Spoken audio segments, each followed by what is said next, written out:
what happened to me. And I've never told this story before on the air, and I just don't – I'm letting it fly, all right? So I've been in probably 2 serious relationships in my life. I'm ashamed to say I listened to a lot of this too podcast. early for me for it to be serious. And I was 26. I was still bartending. I wanted to be in broadcasting, or I at least wanted to work for a team, probably more than I even want to be on the air. And I just wanted to I just trying to find a way to get a job in sports. So I've already told this backstory to the whole thing, but I had been dating somebody for a really long time while I was still in Vermont, and she was far more mature and more serious and a school teacher, and she was like, look, you're the guy I want to marry. And I'm like, oh, my God, I'm broke, and I want to be on the air or run a baseball team. Like, what are you talking about? Like, I can't get married. I'm a clown. So I get this job. Run a baseball team? A double-A baseball team, the double-A Red Sox. They were in New Jersey at the time. And I go down there, and I've told this part of it where I ended up making $12,000 for the year, even though I was supposed to make a little bit more. So now the job thing, Will, is going awful, okay? I'm working massive hours while not being able to pay for anything. Oh, by the way, his co-host is not Danny Cannell for this. It's actually Will Kane. Repo guys. Oh, my God. Wait, pause it real quick. My rent. Because Will Kane has like a Fox Sports thing. Someone was asking me. He's a conservative, and Will Kane like has a huge power block hour now on like Fox News. Yeah. And Russillo had him on the other day, and that was like he like grilled him about the tariffs because he was mad about it, which was so funny. Anyway, go ahead. My cable bill is shut off. Like I am at like the bottom that I've ever been financially, and when you're at that bottom financially at like 26.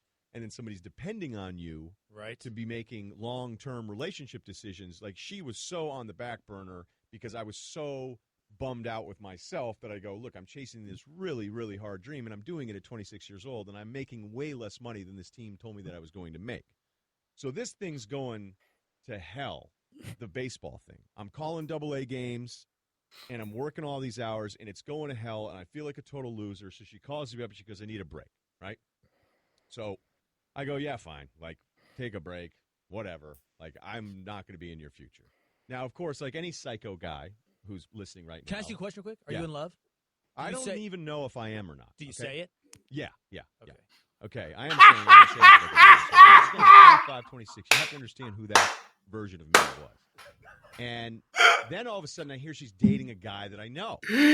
So it wasn't a break. It was like, look. Well, give Will King credit. That's a great question. And the thing is looking back on it, she was right to have done this. She was right to have done this to me because I was not giving her any kind of stability whatsoever. I was pushing it off. It was all on my terms. And then finally she's like, I need to get my life back. I need this to be my terms. But now your man who is now a professional wreck and broke that sees no future whatsoever with this baseball team and goes, this is a huge mistake.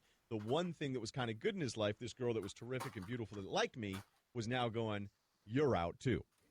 So I handle this really, really well. I get on a plane with an engagement ring immediately and go up to Vermont. No, you did not. I did. Awesome. An engagement. Also, By the way, what'd you do to an engagement? How did he made $12,000 a year?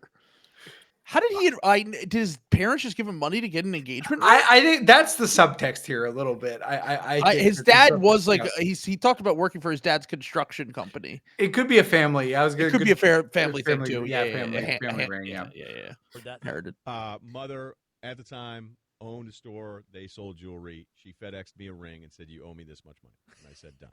Oh my God! There you go. Spare me the white privilege joke. So, my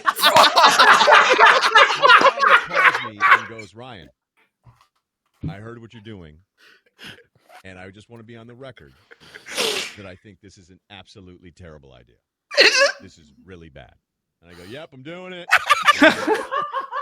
All right, because you do what you got to do, but this is wrong. And if she says yes, like you got no plans, you got no prospects, you're going to quit the baseball team thing and then just move back to Vermont. You just did that twice. Like you just were doing the thing in Vermont that was making you miserable about not having any kind of career and feeling like you had something special to offer. So I'm like, thanks, Dad. Appreciate it. Thanks for the heads up. So I fly up. I take the day off from work. My grandfather actually was sick, so that was my excuse to get off because they didn't let us have any days off during the season. I get in a plane. I land. I rent a car. I drive to her school because she's a school teacher. This is insane. It's almost on the border of Canada where this town was. And I stop at a gas station. Sam. I get a dozen roses. Hold on. I walk in with the engagement ring in my pocket and the flowers in my hand while I walk in on her class. And she looks at me. And the second I see her eyes, I go, this is going to go off. Right? So she's teaching, I think, kindergarten, maybe first grade. They were little.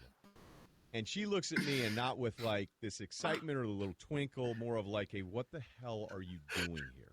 Like, we just broke up. You already knew This I is started dating this amazing. other guy. And you have been completely out of the picture. And now you're just showing up at my classroom. She's dating someone So I'm else. like, hey, the least confident version you've ever seen of me. Showed up at her work. Right. Can you want to talk for a second? She's like, yeah, hold on. Grabs another teacher. Can you watch my class? This other teacher's looking at me like, what the hell's going on here? And I walk outside. I start Also, for anyone who missed the other part of this story last night, I'm almost positive that she was dating Russillo's friend.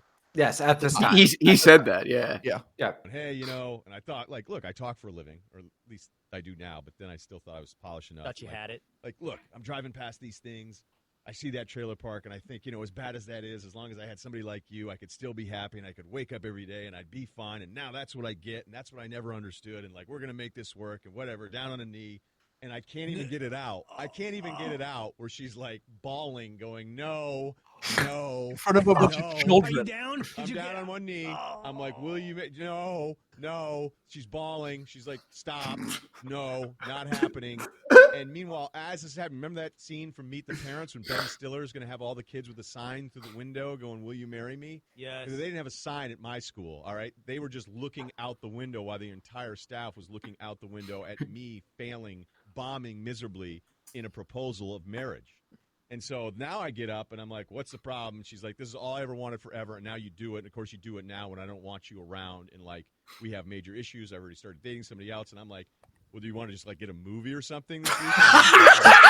No, absolutely not. And then it goes on and on and on for about a good 10, 15 minutes. She's crying. And then I think the principal or vice principal comes outside of the school, walks to the parking lot and goes to me, you have to leave. Yep.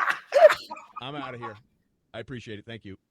And then I threw on the Wu-Tang double CD. Let's go, Wu-Tang! To my buddy's house.